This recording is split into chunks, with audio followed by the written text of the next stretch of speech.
Hej, jeg hedder Sandra, og jeg hedder Sara Hyrum. Vi er søstre, og vi er sindssygt glade for vores samarbejde med Brogården. Og vi vil rigtig gerne fortælle jer lidt om, hvordan vores samarbejde er med hest, og hvordan vi bruger de forskellige produkter. Vi har nogle produkter, vi bruger på alle heste, og nogle vi bruger lidt mere specifikt på konkurrencehesten, eller hvis der er nogle af hestene, der er lidt for tykke, hvordan vi regulerer op og ned i foder. Vi lægger foderplaner sammen med Brogårdens foderkonsulentteam, hvor vi går ind og kigger på hestenes alder og uddannelsesniveau, når de bliver kørt op og ned i træning på de forskellige tidspunkter på året.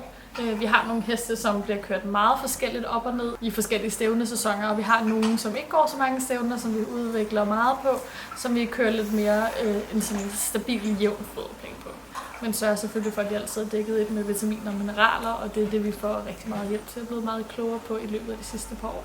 Og de fordele, vi helt klart har mærket specifikt de sidste par år, det er især vores konkurrenceheste, hvordan de har et helt andet overskud, og de har fået sat virkelig flotte muskler.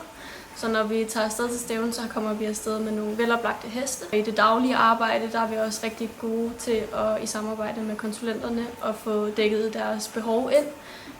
Det er helt fra vores yngste. Vi har en hoppe med følgående, og vi har også fordækket vores 1- og 2-års hopper gående ude på marken ind, sådan så vi er sikre på, at vi støtter dem godt op i deres udvikling.